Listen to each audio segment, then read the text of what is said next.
प्यारे परिवारजन, नमस्कार। मन की बात के अगस्त एपिसोड में आपका एक बार फिर बहुत बहुत स्वागत है। मुझे याद नहीं पड़ता कि कभी ऐसा हुआ हो कि सावन के महीने में दो दो बार मन की बात का कार्यक्रम हुआ, लेकिन इस बार ऐसा ही हो रहा है।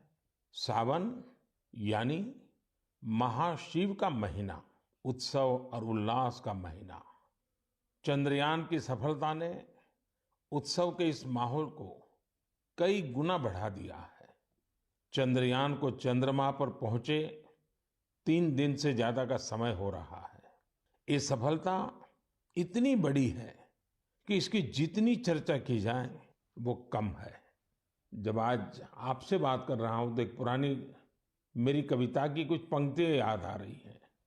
आसमान में सिर उठाकर, घने बादलों को चीरकर, रोशनी का संकल्प ले, अभी तो सूरज उगा है। दृढ़ निश्चय के साथ चलकर, हर मुश्किल को पार कर, घोर अंधेरे को मिटाने, अभी तो सूरज उगा है। आसमान में सर उठाकर, घने बादलों को चीरकर, अभी तो सूरज उगा है।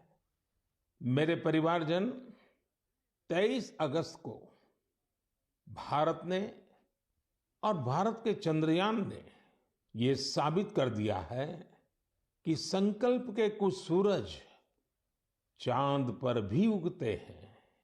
मिशन चंद्रयान नए भारत के उस स्पिरिट का प्रतीक बन गया है जो हर हाल में जीतना चाहता है और हर हाल में जीतना जानता भी है। साथियों, इस मिशन का एक पक्ष ऐसा भी रहा जिसकी आज मैं आप सबके साथ विशेष तौर पर चर्चा करना चाहता हूं।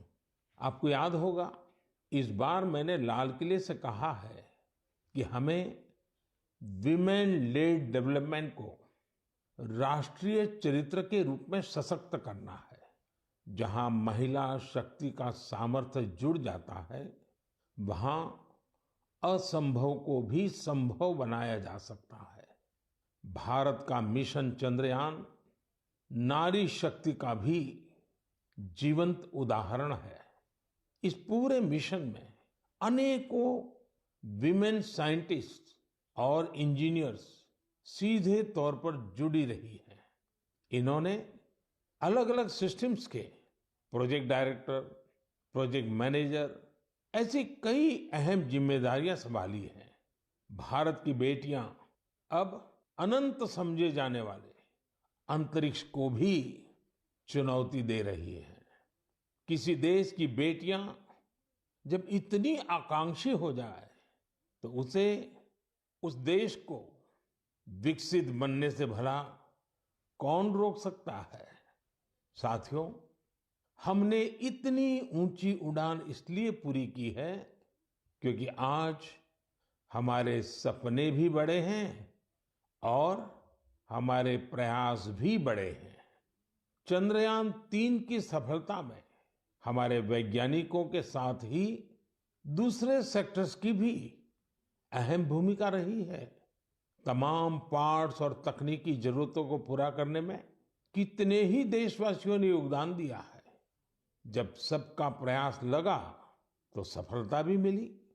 यही चंद्रयान-3 की सबसे बड़ी सफलता है।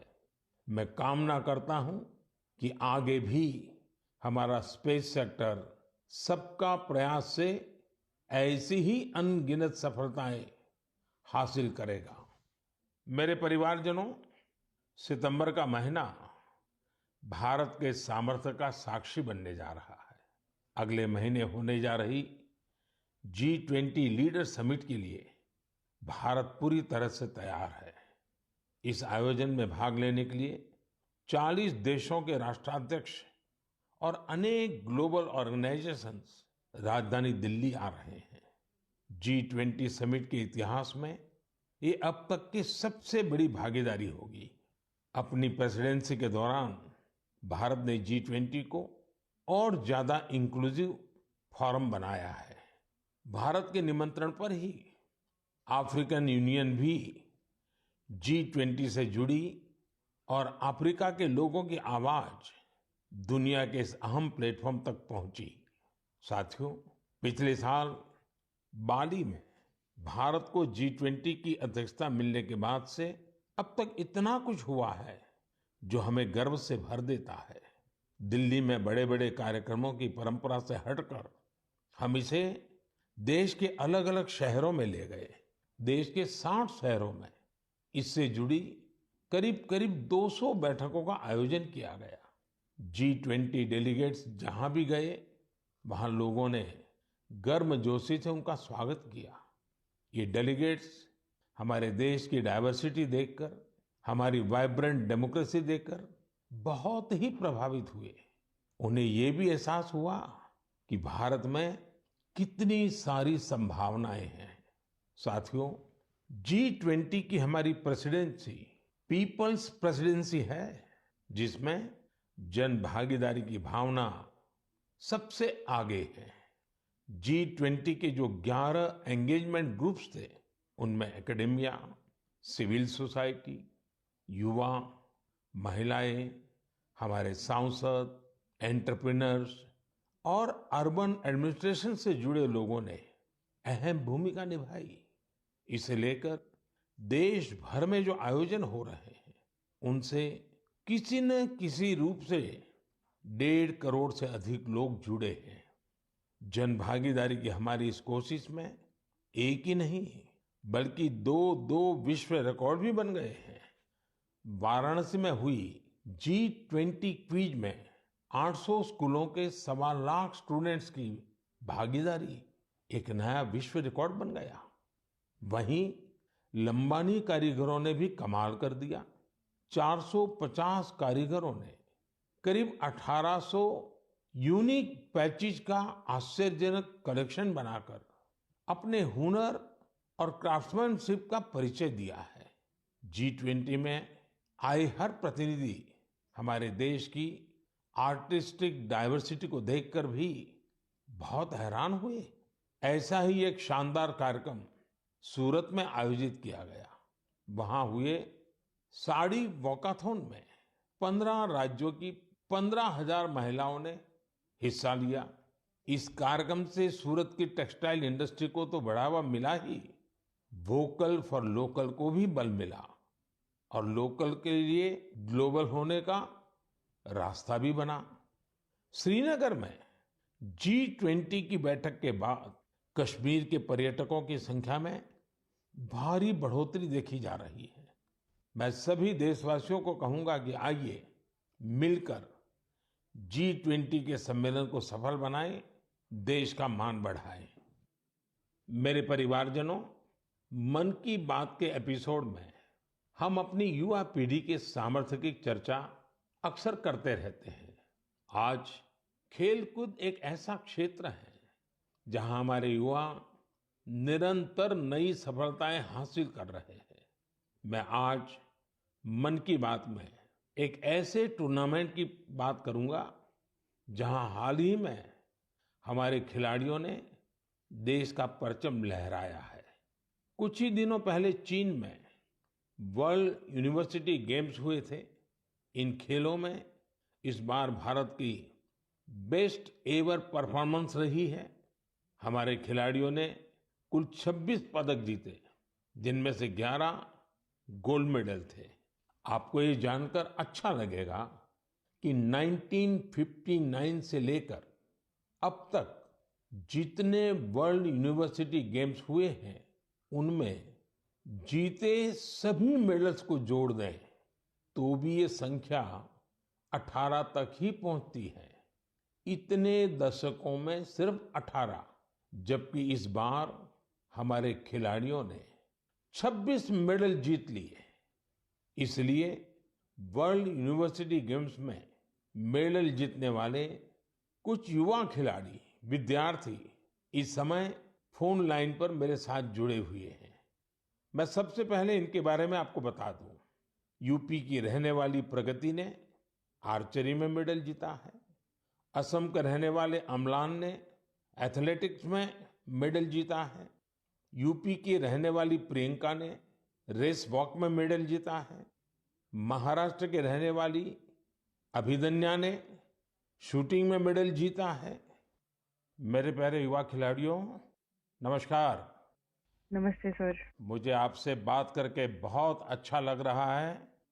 मैं सबसे पहले भारत की यूनिवर्सिटीज में से सिलेक्ट की गई टीम, आप लोगों ने जो भारत का नाम रोशन किया है, इसलिए मैं आप सबको बधाई देता हूं। आपने वर्ल्ड यूनिवर्सिटी गेम्स में अपने प्रदर्शन से हर देशवासी का सिर गर्व से ऊंचा कर दिया है। तो सबसे पहले तो मैं आपको बहुत बहुत बधाई देता हूं। प्रगति, मैं इस बातचीत की शुरुआत आपसे कर रहा हूं। आप सबसे पहले मुझे बताइए कि 2 मेडल जीतने के बाद आप जब यहाँ से गई, तब ये सोचा था क्या, और इतना बड़ा विजय प्राप्त किया तो महसूस क्या हो रहा है?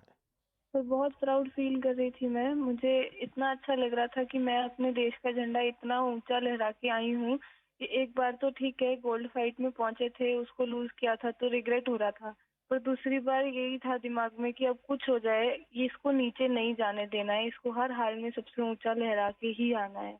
जब हम फाइट को लास्ट में जीते थे तो वहीं पोडियम पे हम लोग ने बहुत अच्छे से सेलिब्रेट किया था। वो मोमेंट बहुत अच्छा था। इतना प्राउड फील हो रहा था कि मतलब हिसाब नहीं था उसका। प्रगति, आपको तो फिजिकली बहुत बड़े प्रॉब्लम आए थे, उसमें से आप उभर करके आई। ये अपने आप में देश के नौजवानों के लिए बड़ा इंस्पायरिंग है। क्या हुआ था आपको? तो 5 मई 2020 में मुझे सर ब्रेन हैमरेज हुआ था। मैं वेंटिलेटर पे थी। कुछ कंफर्मेशन नहीं थी कि मैं बचूंगी कि नहीं, और बची तो कैसे बचूंगी, बट इतना था कि हाँ, मुझे अंदर से हिम्मत थी कि मैंने जाना है, वापस ग्राउंड पर खड़े होना है, एरो चलाने। मेरे को मेरी जिंदगी बचाई है तो सबसे बड़ा हाथ भगवान का, उसके बाद डॉक्टर का, फिर आर्चरी का। हमारे साथ अम्लान भी है। अम्लान, जरा बताइए, आपकी एथलेटिक के प्रति इतनी ज्यादा रुचि कैसे डेवलप की? जी नमस्कार सर। नमस्कार, नमस्कार। सर एथलेटिक्स के प्रति तो पहले उतनी रुचि नहीं थी, पहले हम फुटबॉल में थे ज़्यादा। बट जैसे जैसे मेरे भाई का एक दोस्त है तो उन्होंने मेरे को बोला कि अमलान तुम्हें एथलेटिक्स में कंपटीशन में जाना चाहिए। तो मैंने सोचा चलो ठीक है। तो पहला जब मैंने स्टेट मीट खेला तो मैं हार गया उसमें। तो वो हार मुझे अच्छी नहीं लगी, तो ऐसे करते करते मैं एथलेटिक्स में आ गया। फिर ऐसे ही धीरे धीरे अभी मज़ा आने लग रहा है, तो ऐसे ही मेरा रुचि बढ़ गया। अम्लान, जरा बताइए, ज्यादातर प्रैक्टिस कहाँ की? ज़्यादातर मैंने हैदराबाद में प्रैक्टिस की है, साई रेड्डी सर के अंडर। फिर उसके बाद में भुवनेश्वर में शिफ्ट हो गया, तो उधर से मेरा प्रोफेशनली स्टार्ट हुआ सर। अच्छा, हमारे साथ प्रियंका भी है। प्रियंका, आप 20 किलोमीटर रेस वॉक टीम का हिस्सा थी। सारा देश आज आपको सुन रहा है और वे इस स्पोर्ट्स के बारे में जानना चाहते हैं। आप ये बताइए कि इसके लिए किस तरह की स्किल की जरूरत होती है और आपकी कैरियर कहाँ कहाँ से कहाँ पहुंची? मेरे जैसे इवेंट में मतलब काफी टफ है, क्योंकि हमारे 5 जज खड़े होते हैं। अगर हम भाग भी लिए तो भी वो हमें निकाल देंगे, या फिर थोड़ा रोड से अगर हम उठ जाते हैं, जंप आ जाती है तो भी वो हमें निकाल देते हैं, या फिर हमने नी बैंड किया तो भी हमें निकाल देते हैं। और मेरे को तो वार्निंग भी 2 आ गई थी। उसके बाद मैंने अपनी स्पीड पे इतना कंट्रोल किया कि कहीं ना कहीं मुझे टीम मेडल तो एटलीस्ट यहाँ से जीतना ही है, क्योंकि हम देश के लिए यहाँ पे आए हैं और हमें खाली हाथ यहाँ से नहीं जाना है। और पिताजी, भाई वगैरह सब ठीक है? हाँ जी सर, सब बढ़िया है। मैं तो सबको बताती हूँ कि आप मतलब इतना मोटिवेट करते हैं हम लोग को। सच में सर बहुत अच्छा लग रहा है, क्योंकि वर्ल्ड यूनिवर्सिटी जैसे खेल्स को इंडिया में इतना भी नहीं जाता, लेकिन अब इतना सपोर्ट मिल रहा है ना इस गेम में भी। मतलब हम ट्वीट भी देख रहे हैं कि हर कोई ट्वीट कर रहा है कि हमने इतने मेडल जीते हैं, तो काफी अच्छा लग रहा है कि ओलंपिक्स की तरह इसको भी इतना बढ़ावा मिल रहा है। चलिए प्रियंका, मेरी तरफ से बधाई है, आपने बड़ा नाम रोशन किया है। आइए हम अभी चलिए प्रियंका, मेरी तरफ से बधाई है, आपने बड़ा नाम रोशन किया है। आइए हम अभिदन्य से बात करते हैं। नमस्ते सर। बताइए अपने विषय में।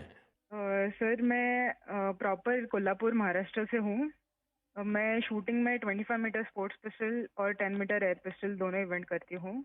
मेरे माता पिता दोनों एक हाई स्कूल टीचर है, तो मैंने 2015 में शूटिंग स्टार्ट किया। जब मैंने शूटिंग स्टार्ट किया तब उधर कोल्हापुर में उतनी फैसिलिटीज नहीं मिलती थी। बस से ट्रैवल करके पेट वडगांव से कोल्हापुर जाने के लिए 1.5 घंटा लगता है, तो वापस आने के लिए 1.5 घंटा और 4 घंटे की ट्रेनिंग। तो ऐसे 6-7 घंटे तो आने जाने में और ट्रेनिंग में जाते थे, तो मेरी स्कूल भी मिस होती थी।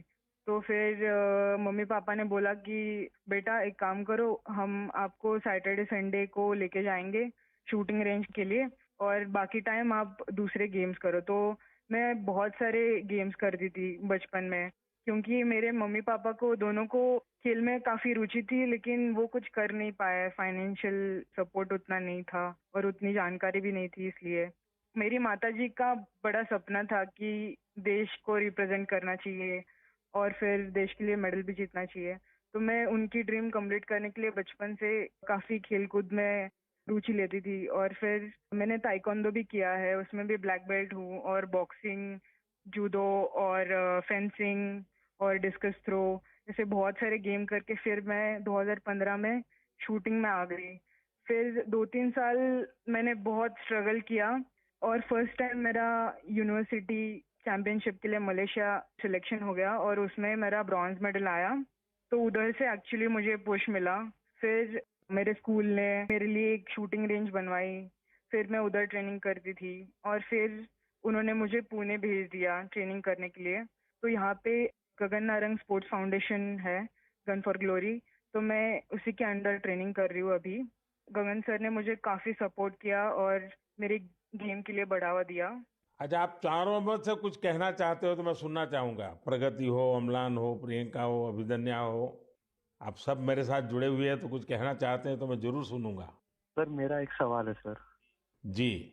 आपको सबसे अच्छा स्पोर्ट्स कौन सा लगता है सर? खेल की दुनिया में भारत को बहुत खिलना चाहिए और इसलिए मैं इन चीजों को बहुत बढ़ावा दे रहा हूं।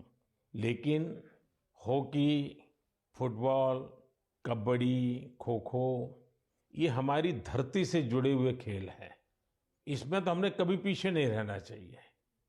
और मैं देख रहा हूं कि आर्चरी में हमारे लोग अच्छा कर रहे हैं, शूटिंग में अच्छा कर रहे हैं। और दूसरा मैं देख रहा हूं कि हमारे यूथ में और इवन परिवारों में भी खेल के प्रति अब पहले जो भाव था वो नहीं है। पहले तो बच्चा खेलने जाता तो रोकते थे, अब बहुत बड़ा वक्त बदला है और आप लोगों ने जो सक्सेस लेते आ रहे हैं ना, वो सभी परिवारों को मोटिवेट करती है। हर खेल में जहां भी हमारे बच्चे जा रहे हैं कुछ न कुछ देश के लिए करके आते हैं और ये खबरें आज देश में प्रमुखता से दिखाई भी जाती हैं, बताई जाती हैं और स्कूल कॉलेज में चर्चा में भी रहती हैं। चलिए, मुझे बहुत अच्छा लगा। मेरी तरफ से आप सबको बहुत बहुत बधाई, बहुत शुभकामनाएं। बहुत बहुत धन्यवाद। थैंक यू धन्यवाद सर। सर। धन्यवाद जी। नमस्कार। मेरे परिवारजनों, इस बार 15 अगस्त के दौरान देश ने सबका प्रयास का सामर्थ्य देखा। सभी देशवासियों के प्रयास ने हर घर तिरंगा अभियान को वास्तव में हर मन तिरंगा अभियान बना दिया। इस अभियान के दौरान कई रिकॉर्ड भी बने।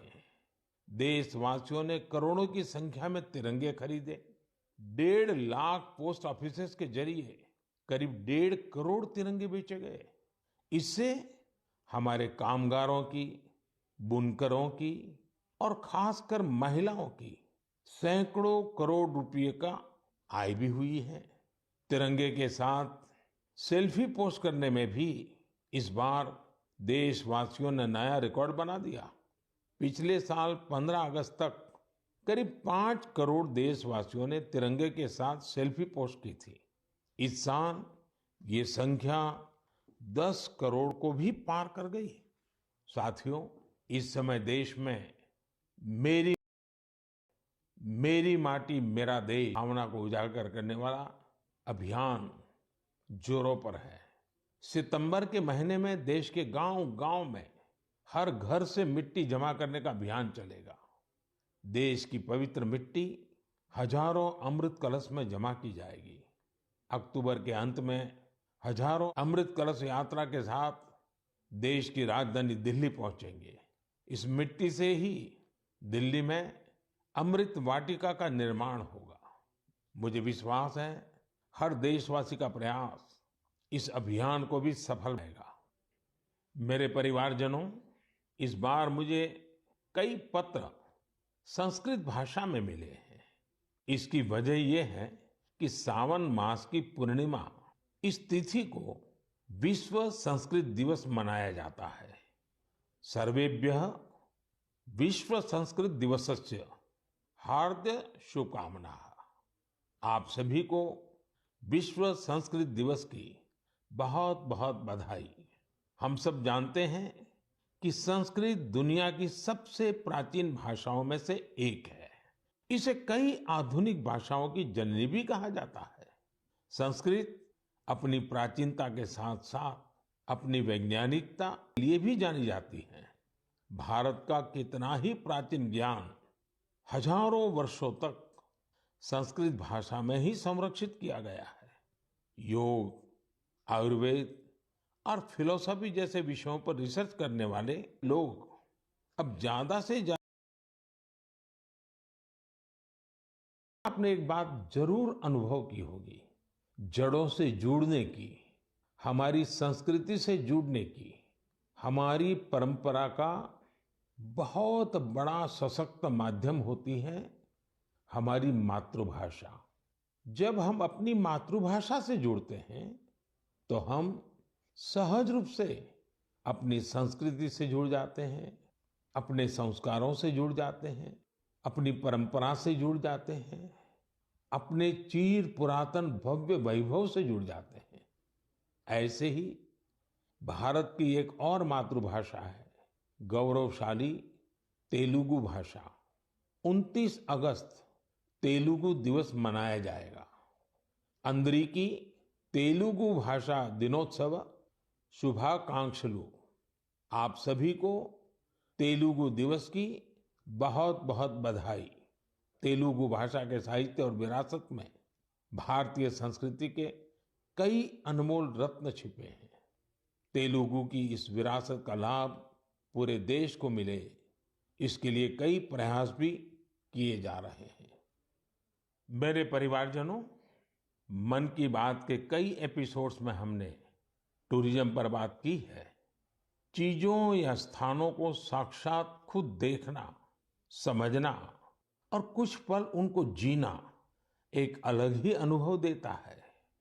कोई समंदर का कितना ही वर्णन कर दे, लेकिन हम समंदर को देखे बिना उसकी विशालता महसूस नहीं कर सकते।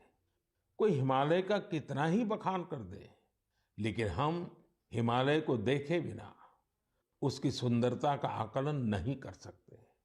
इसलिए ही मैं अक्सर आप सभी से ये आग्रह करता हूं कि जब मौका मिले हमें अपने देश की ब्यूटी, अपने देश की डाइवर्सिटी, उसे जरूर देखने जाना चाहिए। अक्सर हम एक और बात भी देखते हैं, हम भले ही दुनिया का कोना कोना छान ले, लेकिन अपने ही शहर या राज्य की कई बेहतरीन जगहों और चीजों से अनजान होते हैं। कई बार ऐसा होता है कि लोग अपने शहर के ही ऐतिहासिक स्थलों के बारे में ज्यादा नहीं जानते। ऐसा ही कुछ धनपाल जी के साथ हुआ। धनपाल जी बेंगलुरु के ट्रांसपोर्ट ऑफिस में ड्राइवर का काम करते थे। करीब 17 साल पहले उन्हें साइट सीइंग विंग में जिम्मेदारी मिली थी। इसे अब लोग बेंगलुरु दर्शिनी के नाम से जानते हैं। धनपाल जी पर्यटकों को शहर के अलग अलग पर्यटन स्थलों पर ले जाया करते थे।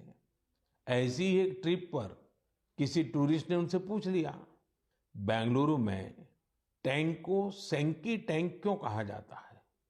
उन्हें बहुत ही खराब लगा कि उन्हें इसका जवाब पता नहीं था। ऐसे में उन्होंने खुद की जानकारी बढ़ाने पर फोकस किया। अपनी विरासत को जानने के इस जुनून में उन्हें अनेक पत्थर और शिलालेख मिले।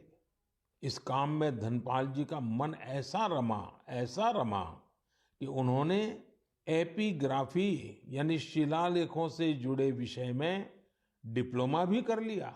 हालांकि अब वे रिटायर हो चुके हैं, लेकिन बेंगलुरु के इतिहास खंगालने का उनका शौक अब भी बरकरार है।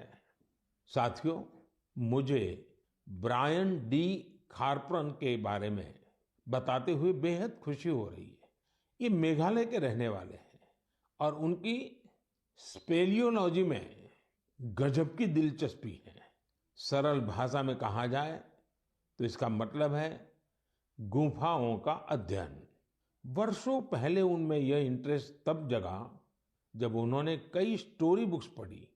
1964 में उन्होंने एक स्कूली छात्र के रूप में अपना पहला एक्सप्लोरेशन किया। 1990 में उन्होंने अपने दोस्त के साथ मिलकर एक एसोसिएशन की स्थापना की और इसके जरिए मेघालय की अनजान गुफाओं के बारे में पता लगाना शुरू किया। देखते ही देखते उन्होंने अपनी टीम के साथ मेघालय की 1700 से ज्यादा गुफाओं की खोज कर डाली और राज्य को वर्ल्ड केव मैप पर ला दिया। भारत की सबसे लंबी और गहरी गुफाओं में से कुछ मेघालय में मौजूद है। ब्रायन जी और उनकी टीम ने केव फौना यानी गुफा के उन जीव जंतुओं को भी डॉक्यूमेंट किया है जो दुनिया में और कहीं नहीं पाए जाते हैं। मैं इस पूरी टीम के प्रयासों की सराहना करता हूं। साथ ही मेरा यह आग्रह भी है कि आप मेघालय की गुफाओं में घूमने का प्लान जरूर बनाएं। मेरे परिवारजनों, आप सभी जानते हैं कि डेयरी सेक्टर हमारे देश के सबसे इम्पोर्टेंट सेक्टर में से एक है। हमारी माताओं और बहनों के जीवन में बड़ा परिवर्तन लाने में तो इसकी बहुत अहम भूमिका रही है। कुछ ही दिनों पहले मुझे गुजरात की बनास डेयरी के एक इंटरेस्टिंग इनिशिएटिव के बारे में जानकारी मिली। बनास डेयरी एशिया की सबसे बड़ी डेयरी मानी जाती है। यहाँ हर रोज औसतन 75 लाख लीटर दूध प्रोसेस किया जाता है। इसके बाद इसे दूसरे राज्यों में भी भेजा जाता है। दूसरे राज्यों